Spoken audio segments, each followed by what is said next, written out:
అందరికీ నమస్తే, నేను మీ భార్గవి. వెల్కమ్ బ్యాక్ టు అమ్మ చేతి వెంట. ఈరోజు వీడియోలో హెల్దీగా అండ్ టేస్టీగా ఒక రైస్ వెరైటీని మీతో షేర్ చేయాలనుకుంటున్నాను. అదే కరివేపాకు రైస్. మసాలాస్ లేకుండా మైల్డ్ ఫ్లేవర్స్తో చాలా టేస్టీగా ఉండే కరివేపాకు రైస్ని ఈరోజు నేను చూపించబోతున్నాను. చాలా సింపుల్గా చిటికలో చేసుకోవచ్చండి. వెరీ ఈజీ రైస్ రెసిపీ అనమాట. ఆఫీస్కి వెళ్ళేటప్పుడు క్విక్ అండ్ ఈజీగా లంచ్ చేసుకోవాలన్నా, పిల్లలకి లంచ్ బాక్స్లోకి ఈజీగా రైస్ వెరైటీ తయారు చేయాలన్నా, లంచ్ ఆర్ డిన్నర్లోకి టైం లేనప్పుడు క్విక్గా చేసుకునే రైస్ రెసిపీ ఇది.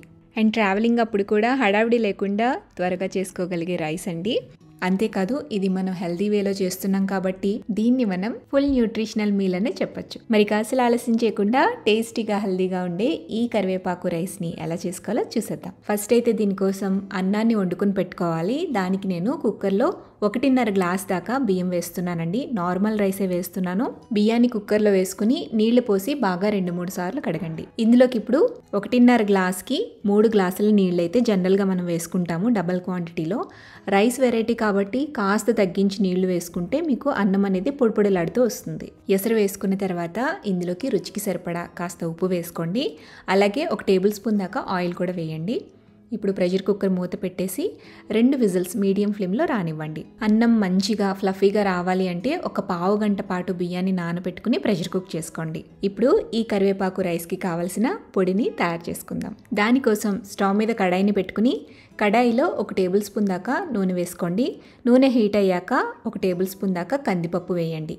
ఇందులోని 1/2 టేబుల్ స్పూన్ దాకా పచ్చిశనగపప్పు, 1/2 టేబుల్ స్పూన్ దాకా మినపప్పు కూడా వేసుకుని వీటన్నిటిని కూడా దోరగా చిన్న మంట మీద వేయించండి. ఈ పప్పులు కొంచెం వేగిన తర్వాత ఇందులో 1 టీ స్పూన్ దాకా మిరియాలు, 1/2 టేబుల్ స్పూన్ దాకా నువ్వులు, 1/2 టీ స్పూన్ దాకా జీలకర్ర కూడా వేసి వీటిని కూడా కొంచెం వేయించండి. తర్వాత కారానికి తగ్గట్టుగా 8 ఎండుమిరపకాయల్ని ఇందులో వేసుకోండి. ఎండుమిర్చి కూడా లైట్గా వేగాలి.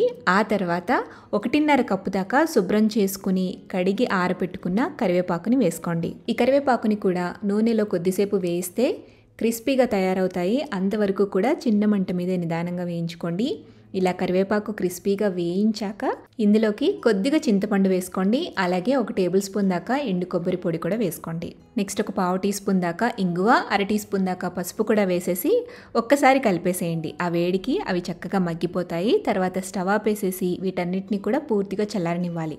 చల్లారిన తర్వాత మిక్సీ జార్లోకి వేసుకుని ఇందులోనే 4 వెల్లుల్లి రెబ్బల్ని కూడా వేసేసి మెత్తగా ఇక్కడ చూపిస్తున్న విధంగా గ్రైండ్ చేసుకోండి.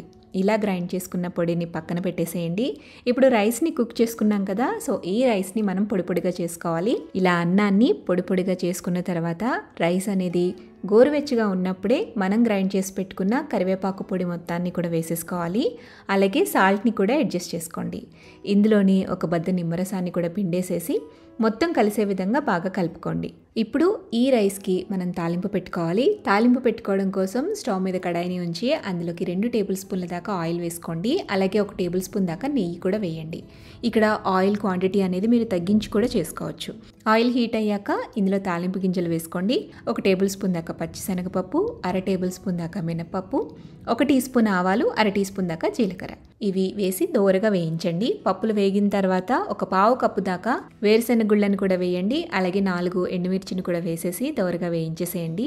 వేరుశెనగ గుళ్ళు వేగిన తర్వాత ఒక పావు కప్పు దాకా జీడిపప్పు పలుకులు కూడా వేసేసి 2 రెమ్మల కరివేపాకు కూడా వేసేసి చిన్న మంట మీద సన్నటి సెగ మీద తాలింపు మాడిపోకుండా జీడిపప్పు దోరగా వేగేంత వరకు ఫ్రై చేసి చివరిగా ఇందులో కొద్దిగా పసుపు, కొంచెం ఇంగువను కూడా వేసి ఒక్కసారి కలిపేసేసి ఈ తాలింపు మొత్తాన్ని కూడా కరివేపాకు పొడిని కలుపుకున్న రైస్లోకి వేసేసి మొత్తం కలిసే విధంగా కలుపుకోండి. ఇలా అంతా కలిపేసుకుంటే సూపర్ టేస్టీగా మంచి సువాసనతో కరివేపాకు రైస్ అనేది రెడీ అయిపోతుంది.